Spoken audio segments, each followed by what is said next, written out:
नमस्कार, आपका हमारे इस न्यूज चैनल पर हार्दिक स्वागत है। पश्चिम बंगाल में किसकी होगी जीत, क्या कुछ निकल कर आ रहा है तथ्य। पश्चिम बंगाल विधानसभा चुनाव से संबंधित बड़ी अपडेट ध्यान से देखिएगा। आप किस पार्टी के साथ, आपको क्या लगता है कि किस पार्टी की जीत होगी, कमेंट बॉक्स में उस पार्टी का नाम जरूर लिखिएगा। आपको बता दें कि राज्य में, पश्चिम बंगाल राज्य में 28% मतदाता मुसलमान हैं। संख्या बल के कारण मुस्लिम मतदाता ने बीते 7 दशक में सत्ता का रास्ता तैयार किया है। आजादी के बाद जब तक यह बिरादरी कांग्रेस के साथ रही तब तक पार्टी ने सत्ता का सुख भोगा। इसके बाद इस बिरादरी ने वाम दलों का साथ देकर एक समय इन्हें अजय बना दिया, मगर सिंगूर और नंदीग्राम की घटना से इस बिरादरी के मोहभंग ने वाम दलों को कहीं का नहीं छोड़ा और सत्ता का राज टीएमसी को पहना दिया। अब पहली बार राज्य में भाजपा इसी परंपरागत राजनीति के लिए चुनौती बनकर खड़ी हुई है।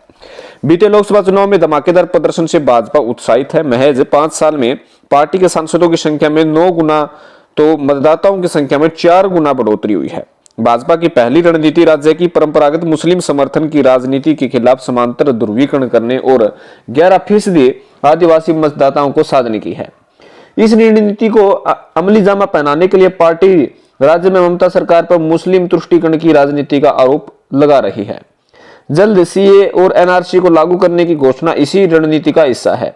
इसके अलावा सीएम ममता पर परिवारवाद, भ्रष्टाचार का आरोप लगा रही है। इस दौरान टीएमसी के 1 दर्जन विधायकों और 3 मंत्रियों के पाला बदलने से भी पार्टी भाजपा उत्साहित है। अगर हम बात करें कि अहम तथ्य क्या है, तो भले ही लोकसभा चुनाव में भाजपा ने अपने प्रदर्शन में सबको चौंका दिया था, मगर हकीकत यह है कि टीएमसी के वोट शेयर में कोई बदलाव नहीं हुआ है। बीते विधानसभा में टीएमसी को 44.91% वोट मिले थे, जबकि लोकसभा में इसे 43.69% वोट मिले थे। लोकसभा चुनाव में भाजपा को थोक के भाव में उन मतदाताओं का भी साथ मिला जिन्हें कांग्रेस वाम दलों का वोट बैंक माना जा रहा था। इस कारण वाम दलों के मत में 13% तो कांग्रेस के मत में 6% गिरावट आई, जबकि भाजपा को वोट 10% से बढ़कर 40% को पार हो गया। अब सवाल यह है कि क्या लोकसभा चुनाव में वाम कांग्रेस समर्थक जो मतदाता भाजपा से जुड़े हुए विधानसभा चुनाव में भी इसके साथ रहेंगे या नहीं रहेंगे। अगर वोट शेयरिंग की बात करें तो 2016 के विधानसभा चुनाव में टीएमसी को 44.91 वोट प्रतिशत मिले, सीट मिली 211। वाम दलों को 19.75% वोट मिले और सीट मिली 26। कांग्रेस को 25.25 जो है प्रतिशत वोट मिले, 44 सीट मिली। लोकसभा की बात करें तो टीएमसी को 43.69 वोट प्रतिशत मिले और 22 सीटें लोकसभा की मिली। भाजपा को 40.64% वोट मिले और सीटें 18 मिली। कांग्रेस को 2 सीटें मिली और वाम दल का खाता भी नहीं खुला। हालांकि 2016 के विधानसभा चुनाव में भारतीय जनता पार्टी को मात्र 3 सीट जो प्राप्त हुई है। टीएमसी पुराने समीकरण के सहारे ही सत्ता बचाने की कोशिश में जुटी हुई है। पार्टी मुसलमान मतदाताओं को पहले की तरह साथ रखने और कैडर वोट के हासिल होना है, लेकिन मुश्किल यह है कि इस बार मुस्लिम वोटों में सेंध लगाने के लिए एमआईएम के प्रमुख नेता Asaduddin Owaisi, Indian secular front के अब्बास सिद्दीकी और कांग्रेस वामदल गठबंधन ने पूरी ताकत लगा दी है।